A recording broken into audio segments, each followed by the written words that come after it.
को पेश करता है।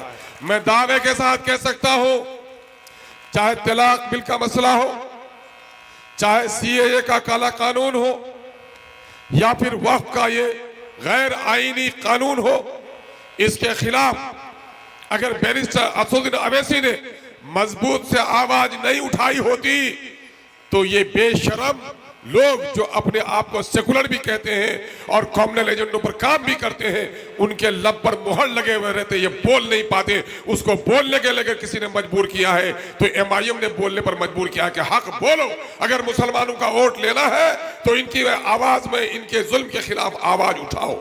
आज उनको बोलने पर हमने मजबूर किया है। अभी यही लोग कहते थे कि हम लोग बीजेपी की बी टीम है और आप लोगों से भी कुछ लोग सर हिलाते थे और हमारे मुखालिफिन इस बात को बढ़ा चढ़ा कर पेश करते थे। और मीडिया के साथियों का तो सबसे बेहतरीन मौजू होता था जब हमको बी टीम कहते थे, दूसरों से पूछते फिरते थे। आज मीडिया के लोगों के पास भी पूछने की कुव्वत नहीं है। बिहार में मुसलमानों की तादाद 18% है। अगर मल्लाहों की तादाद के एतबार की वजह से अगर मल्लाह के लिए टिकट होना चाहिए, मुकेश सैनी का अगर मुतालबा है, अगर कोयरी कुर्मी की तादाद से कोयरी कुर्मी की सीट तय होनी चाहिए, अगर माझी के वजह से माझी की आबादी की वजह से माझी की सीट तय होनी चाहिए, तो यकीनन है कि बिहार के 18% मुसलमानों के लिए पार्लियामेंट असेंबली में कम से कम 43 तो उसकी वाजिब हिस्सेदारी होती है और सारे लोग वोट नहीं देते हैं तो राजद और गठबंधन जहां इलेक्शन लड़े तो वहां कम से कम तो 50-60 सीट तो मुसलमानों की अपनी वाजिब हिस्सेदारी होती है। लेकिन आप जानते हैं आपके साथ क्या होता है, 18% जादव भाई है, इनमें से 6% जा चुके हैं बीजेपी में, मालूम है कि नहीं? जादव बीजेपी में एमपी है कि नहीं, एमएलए है कि नहीं? लेकिन मुसलमानों का कोई है क्या? नहीं है।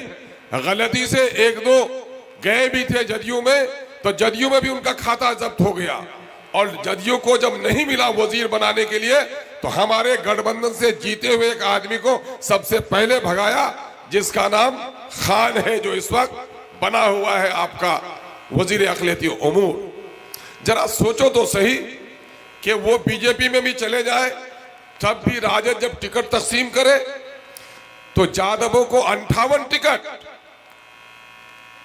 8% जादव को 58 टिकट और 18% मुसलमानों को 17 टिकट। इन बेगैरतों को जरा बताओ कि अगर गैरत की जिंदगी जीना चाहते हो तो इज्जत के लिए लड़ाई लड़ो। लड़ने वाला ही इज्जत पैदा करता है, झुकने वाला तो अपनी नस्लों को बर्बाद कर जाता है। जो लोग करके दोगे नहीं जी, जो झुक जाता है वो तो मर जाता है, उसकी नस्लें गुलाम हो जाती हैं। एमआईएम आई है सिर्फ आपको, बहुत सारे लोग कहते हैं। कल एक साहब ने लिखा कि अख्तर साहब यहाँ क़यादत की बात करते हैं, जहां 12% मुसलमान है वहां कौन सी क़यादत उठेगी? इन नादानों की समझ में यह बात नहीं आती कि 5%, 7% ब्राह्मणों ने अपनी क़यादत खड़ी कर दी है, तो ऑफिस में भी उसे प्रणाम करते हो और सियासत में भी उनको सलाम करते हो। यकीन जानो मेरे नादान भाइयों, अगर सीमांचल से मुसलमानों की क़यादत खड़ी हुई तो मजलूम मुसलमान देश के किसी कोने में भी हो, उसकी हिमायत की आवाज़ ज़रूर उठाएगा और उसके मसले को हल करेगा। या नहीं देखते आंखें खोलकर कि आज हाफिज जुनैद के साथ हो, अखलाक के साथ हो, बिल्किस के साथ हो, बिहार के दर्जनों मसाइल हैं। बिहार में यही नीतीश कुमार के घर में बिहार शरीफ में मदरसा अजीजिया को जलाया गया और 200 साल के पुराने मदरसे को जलाया गया। लगभग 4000 से ज्यादा मजहबी किताबें जलाई गई, लेकिन किसी की आवाज उठी? आवाज नहीं उठी। अगर आवाज उठाई, 51 मुसलमानों के चुन चुन कर घरों को जलाया गया। एमआईएम वहां गई तो सरकार को मजबूर होना पड़ा और उनको मुआवजा देना पड़ा। अरे भाई, पंचायत की सियासत का तुमको शऊर नहीं है और असेंबली और पार्लियामेंट की बात करने चले हो? अरे क़यादत कैसे खड़ी होती है? क़यादत खड़ी होती है आपके एमएलए होंगे, आपके एमपी होंगे तो बात उठेगी, बात बढ़ेगी आगे। तो और बता दूं, आजादी के 78 साल मुकम्मल हो गए। ये बताओ कि 3 पुल थे महानंदा में, एक पुल डंगड़ा में, वो जरूरत थी 7 स्टेट्स की, आसाम मणिपुर के लिए सरकार को बनाना लाजिम था। एक मस्तान चौक का पुल जिसको बनाना सरकार के लिए लाजिम था। बहादुर का वीडियो कैसे किशनगंज जाता और किशनगंज का डीएम कैसे दिघलबाग आता, यह सरकारी जरूरत थी। तीसरा पुल तैयबपुर में जो 1912 का जो नैरो गेज था रेलवे का, उसको रोड पुल बनाया गया, लोग वजीर बने। क्यों नहीं उठी महानंदा नदी में पुलों की बात? 2018 में एमआईएम ने पुल निर्माण संघर्ष समिति बनाया और हम लोगों ने चीख कर असेंबली में आवाज उठाई कि मेरे सीमांचल के लोग मजदूरी भी तुम नहीं देते, कल कारखाने भी नहीं है, सैलाब की तबाही से बचाव भी नहीं है। हमारा 15 दिन 17 दिन 20 दिन का दूल्हा अपनी बेगम को छोड़कर उनकी हथेली के मेहंदी के रंग भी फीके नहीं पड़ते, मजदूरी के लिए दिल्ली और पंजाब जाता है। माँ मरती है, बेटा पंजाब में सी सकता है, बाप के लाश को दूसरा कंधा देता है। हम उस जमीन से आते हैं, मेरे टैक्स के पैसे से पटने में तुम फ्लाईओवर बनाते हो, गंगा में 5-5 किलोमीटर पर पुल बनाते हो, हमारे 50 किलोमीटर पर पुल क्यों नहीं है? जवाब दो। ये बात आगे पहुंची और बैरिस्टर असदुद्दीन अवैसी साहब, कुछ लोग कहते हैं कि बैरिस्टर असदुद्दीन अवैसी साहब इलेक्शन का जमाना हुआ आ गया। अरे याददाश्त इतनी कमजोर है क्या? अपने अब्बा अम्मी का भी नाम भूल जाते हो क्या? तुमको मालूम नहीं है कि कई बार बैरिस्टर असदुद्दीन साहब आए? तुमको अगर याद नहीं हो तो पूछ लो अपने पड़ोसियों से कि बैरिस्टर असदुद्दीन सीमांचल ही नहीं आए, बल्कि रसेली पुल की जगह पर गए, खाड़ी का पुल अधूरा था वहां गए, खरखरी घाट में उतरे और इनकी शख्सियत चूंकि बैनुल अक़वामी है और हिंदुस्तान के तमाम तर मीडिया ने खबर चलाई कि अख्तरुल ईमान जो कहता है असेंबली में कि 50-50 किलोमीटर पर पुल नहीं है और बैरिस्टर असदुद्दीन अवैसी हैदराबाद से आकर सीमांचल के मजलूमों की लड़ाई लड़ रहा है, तो वाकईदन सीमांचल के लोगों पर जुल्म हुआ है। और देखो उसके बाद से ही महानंदा पुल पर तामीर का काम शुरू हुआ। बोलो जवाब दो। वजीर थे नहीं बना सके। आवाजों का असर होता है, आवाज का असर नहीं होता। मैं एक वाकया सुना देता हूं। एक बादशाह बीमार पड़ा एक बार, अब बड़े बड़े हकीम आए, इलाज नाकाम हुआ, बड़े बड़े बुजुर्ग आए, दुआएं नाकाम गई।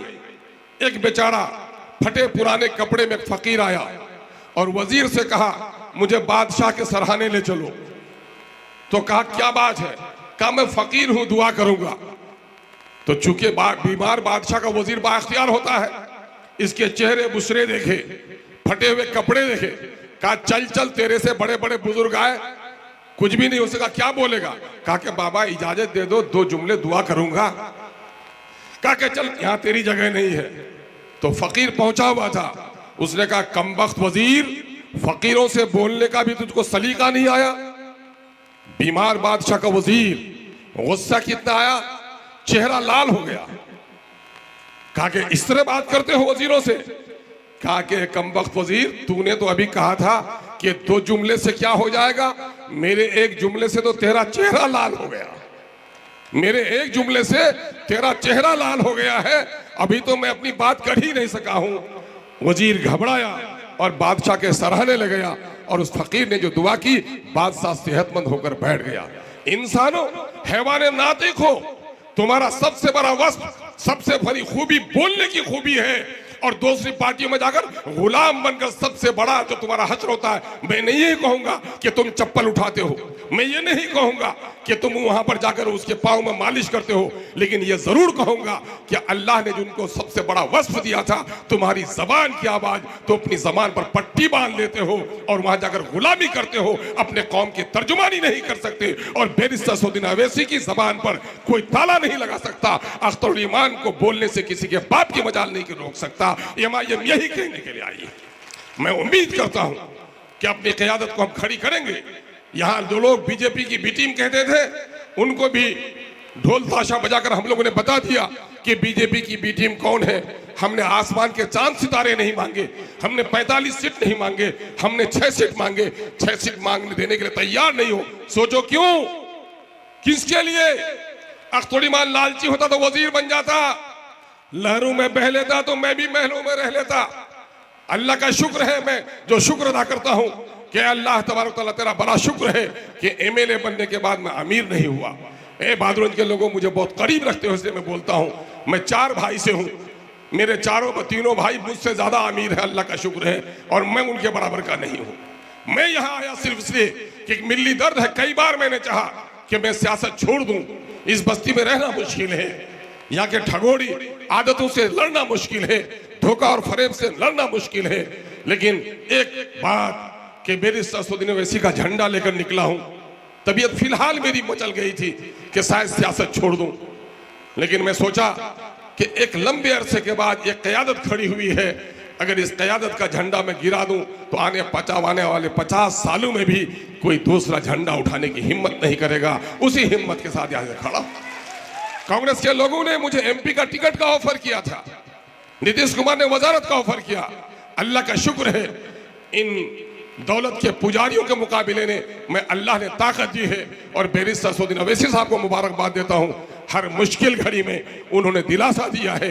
मैं शिकस्त खुर्दा हुआ, लेकिन मेरे आंखों में तो गम नहीं था, लेकिन मैंने बैरिस्टर असदुद्दीन ओवैसी को अपने लिए रोते हुए देखा है। यही मोहब्बत का वो जज्बा है कि मैं समझता हूं कि सीमांचल की दर्द को ओवैसी ने जिस अंदाज से समेटा है, ओवैसी के बाजू को मजबूत करना हम पर लाजिम है, और लाजिम है तो तकरार भूलना पड़ेगा। सोचो जरा, अभी 35% आबादी है मेरे गैर मुस्लिम भाइयों की। मैं सारे को भाजपा ही नहीं कह सकता, ठाकुरगंज में इतनी ही तादाद कम से कम किशनगंज में है, सारे को मैं भाजपा ही नहीं कह सकता। लेकिन सोचो तो जरा कितनी गैरत है उसमें। 1 और 1.5 से कैंडिडेट ज्यादा नहीं होगा।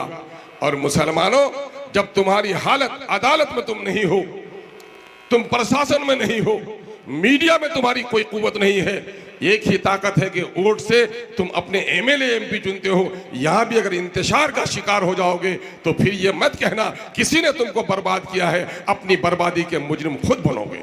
ये वोट अल्लाह की अमानत है, इस अमानत को अदा करना भी वाजिब है, और जिसको ये वोट अमानत के तौर पर दिया जाए उसको अमीन भी बनना चाहिए। मैं चूंकि हमारी बस्ती में नई आमद हुई है जनाबे भाई तौसीफ साहब को, इसलिए मैं कहूँगा तौसीफ साहब, मैं ये नहीं कहूँगा कि एमआईएम ही सब कुछ है, आप यहाँ के जीते हुए हैं, लेकिन इस वक्त आपको एमआईएम के लोगों ने अपने गले से लगाया है। खुदा के वास्ते जो पिछड़े हुए हैं उनको गले से लगाइए, और इन लिपटने वालों को कभी अपने गले से जुदा नहीं कीजिएगा। मैं इस बात के लिए आपसे गुजारिश करता हूँ, और मैं आप तमाम तरह से गुजारिश करता हूँ मेरे भाइयों, फिर दूर तक जाओ, दूसरा बैरिस्टर नहीं आएगा। इस बैरिस्टर को क्या है पागलपन कि ये दौड़ दौड़ कर आपके यहाँ आ जाता है? क्या उनको अपने बेटे को खड़ा करना है यहाँ से? बिहार की हुकूमत में वजीर बनना है क्या? जो शोहरत और इज्जत अल्लाह ने दी है वो सीमांचल आए बगैर भी उनके लिए काफी है। ऐ सीमांचल के वासियों, मैं यही कहता हूँ कि बैरिस्टर असदुद्दीन ओवैसी का अखलास है कि तुम्हारी उजड़ी हुई झोपड़ियां उसने देखी हैं, तुम्हारी कटी हुई बस्तियां तुमने देखे हैं, मजदूरों को सिसकते और बिलकते हुए शहरों में मरते हुए तुमको देखा है, तुम्हारे गरीब बच्चों को नाखानदा देखा है। पूरे बिहार में सबसे ज्यादा तुम्हारी हालत खराब है, उसने उसकी पूरी रिपोर्ट देखी है। यही वो दर्दमंद दिल है जिसकी वजह से सीमांचल से उसका रिश्ता है, वरना सीमांचल आता है आदमी तो सेहत बिगड़ जाती है। सीमांचल का रहने वाला और दिल्ली में जब जाता है तो गोरा हो जाता है, पानी अच्छा, खाना अच्छा, लोग अच्छे, हवा अच्छी, और यहाँ नौरोजी खाकर भी उतना गोरा नहीं होता जहाँ रिक्शा चला के गोरा हो जाता है दिल्ली में। और उस काले पानी में असदुद्दीन ओवैसी आता है तो ये मत समझो कि तुमसे कुछ लेने आता है, वो शख्स तुमको देने आता है, जुर्रत देने आया है, हिम्मत देने आया है, ये सियासी गुलामी से नजात देने के लिए आया है, तुमको सर उठाकर जीने का सलीका देने का आया है। सर झुकाकर गुलामों की जिंदगी उसे पसंद नहीं आती, उनकी गैरत तुम्हें गैरत दिलाने के लिए आई है। आओ इनकलाब का नारा लगाओ और बैरिस्टर का साथ देने का इरादा कर लो। तैयार हैं आप लोग? तैयार हैं? तो सबने हमको तकलीफ पहुंचाई कि नहीं? सारी पार्टियों ने, मेरे बाप ने, दादा ने कांग्रेस को वोट दिया कि नहीं? जो मस्जिद टूटी है उसका तमाशा शुरू किसने किया है, याद है कि नहीं? ये लालू जी ने हमको करीब बैठाने से रोका कि नहीं? बदला लेना है कि नहीं? आओ, पिछले दिनों में एक नारा लगाए थे, ये नारा हमें पसंद है इसलिए लगा लेना चाहिए। और देखो, चोट लगती है तो गुस्सा आता है या चेहरे पे मुस्कुराहट आती है? क्या आता है इधर? गुस्सा आता है या मुस्कुराहट? चोट लगती है तो रोना आता है या चुप रहना? अगर चोट लगती है तो बदला लेने का जज्बा पैदा होता है कि सर झुकाने का? तो आओ, बदला लेने का जज्बा है तो मुट्ठी बांधो, हाथ उठाओ, चेहरे पे गुस्से की लकीरें हो और आवाज में ऐसी कड़की हो कि जालिमों के दड़ो दीवार हिल जाए। सबने दिया है हमको चोट। ऐसा, अरे बहादुरगंज तो बहादुरों की सरजमीन है यार, शर्मिंदा मत करो। आवाज निस्वानी नहीं मर्दाना होनी चाहिए। सबने दिया है हमको चोट, सबके दिल में है खोट, अब न देंगे इन बेईमानों को वोट। अब अपनी पार्टी अपना वोट, अपनी पार्टी अपना वोट। इनकलाब, बैरिस्टर असदुद्दीन अवैसी, पतंग का निशान, जनाबे भाई तौसीफ आलम और बहादुरगंज के सभी किसान मजदूर नौजवान हिंदू और मुसलमान जिंदाबाद। अस्सलाम वालेकुम व रहमतुल्लाहि व बरकातहू।